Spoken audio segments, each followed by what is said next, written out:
Hi, First Draft Club listeners, and hi if you're watching on YouTube. Today, I want to talk about how much I made in foreign rights on my debut novel, because there is money to be made outside of the US for authors. A lot of money, actually. So first, I'm going to tell you the story of how foreign rights played out for me personally with my first novel. Then I'm going to share how much I made in each country outside of the US, the size of my advances there, how much I paid in agent fees, and any royalties I've received since. Because I think the more transparent we can be about how much we make on our books, the better. So let's go. So to start, a confession. I didn't know foreign rights were a thing until I got my first offer from a publisher for my novel. So I've told this story elsewhere on other episodes, so I'm not going to get into the full thing here. But basically, my agent called after my book had been on submission. That means she had sent it out to editors, as a pitch. It had been on submission for about a month, and when she called and told me that we had an offer. The offer was from a big five, quote unquote, publisher in the US, and it was for $60,000, 60, and it was for worldwide. Why can't I say that? Worldwide rights.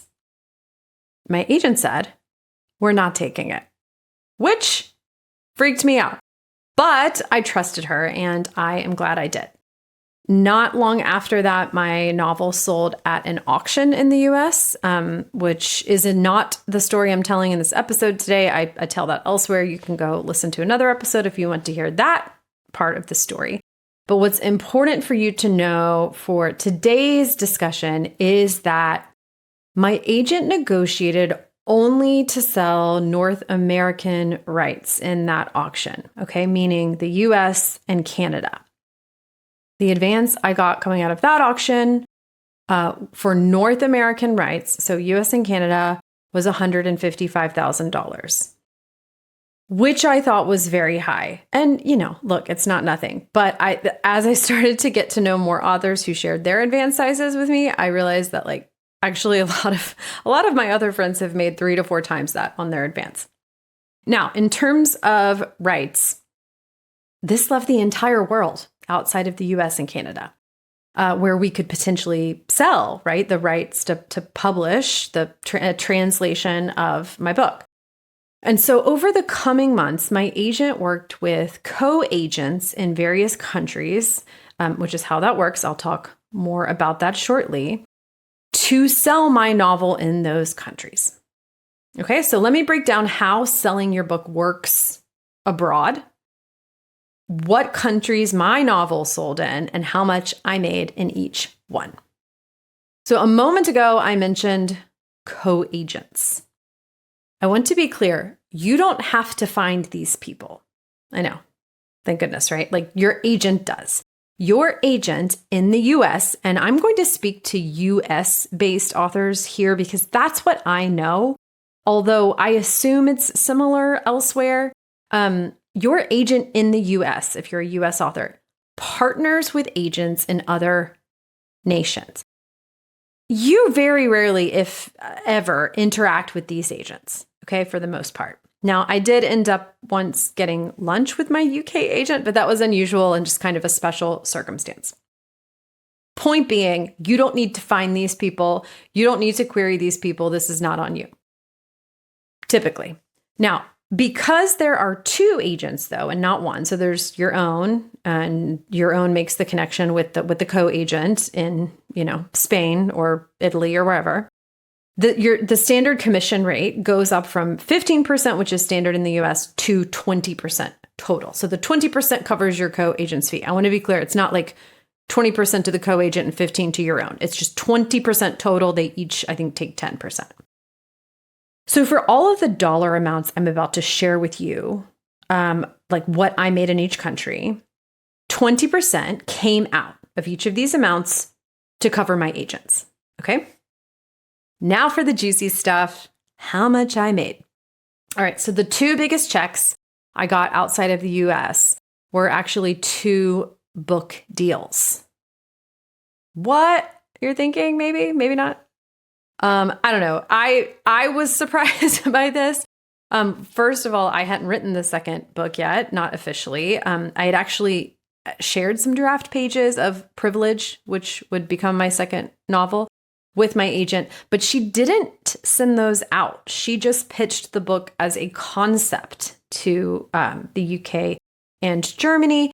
And along with her co-agents in those two countries, she got me two book deals. Okay.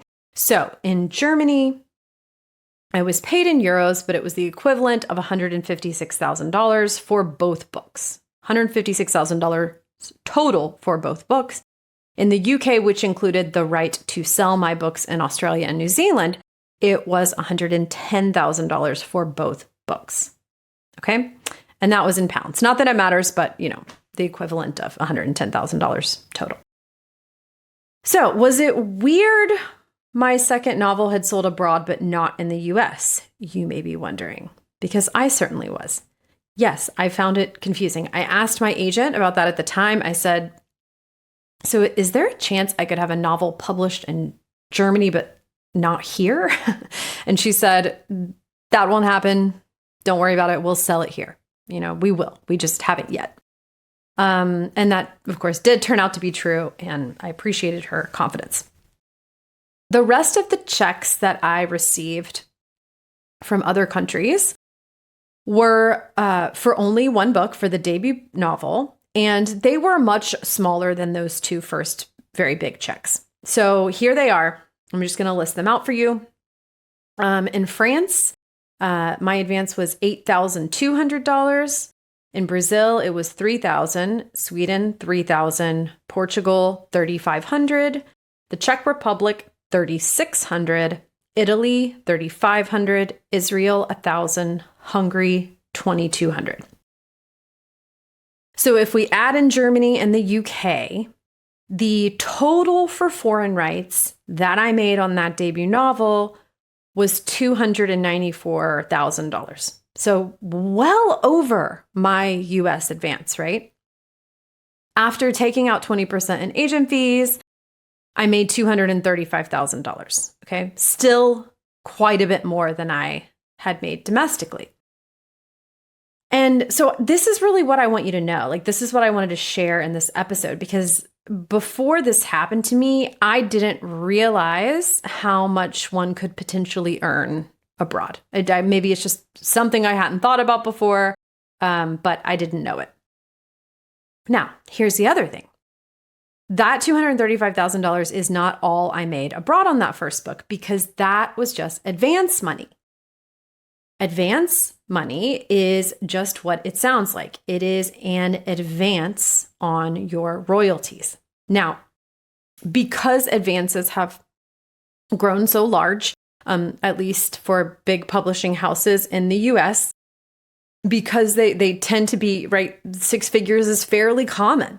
Mid to high six figures is fairly common.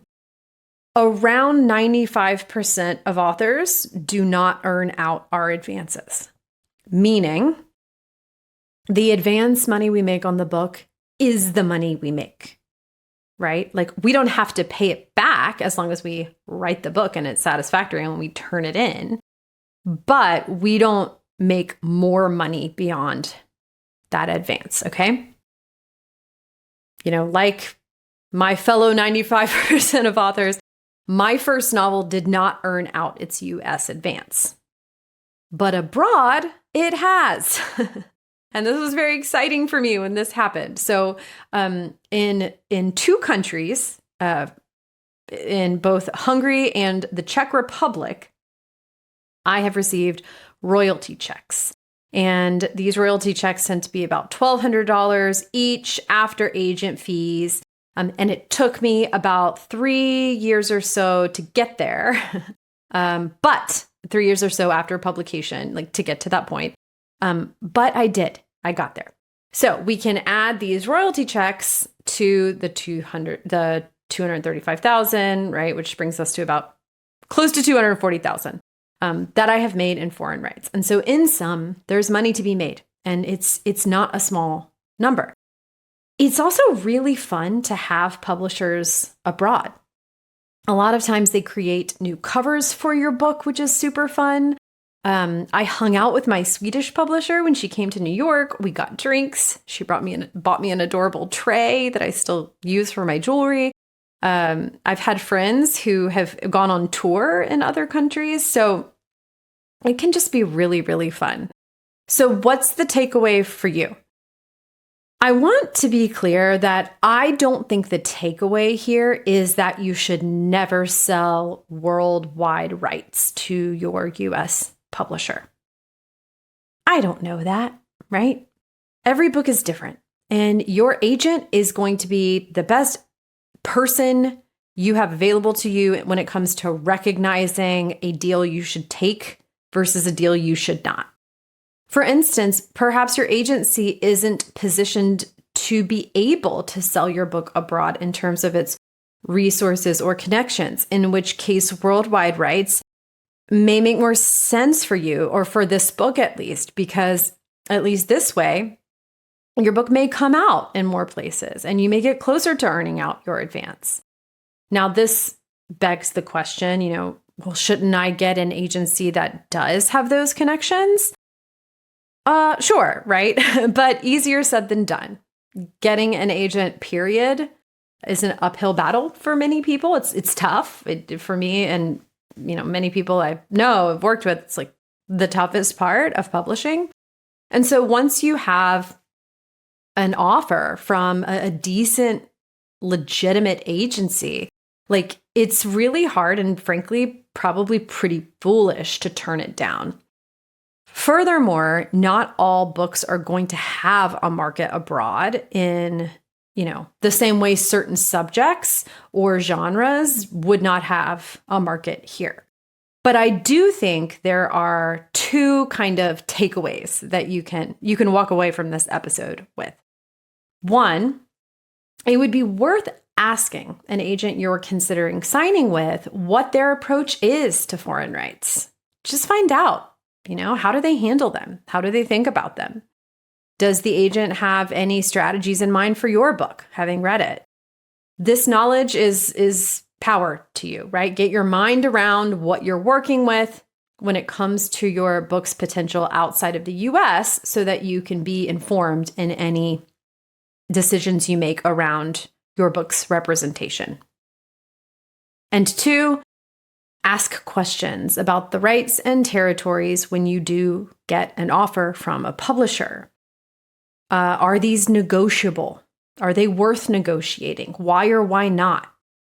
These are questions you are entitled to know as the author, and that are negotiable terms, generally speaking. So get involved in that aspect of the negotiation, at least so that you can understand what your agent's strategy is and why. I hope this was helpful.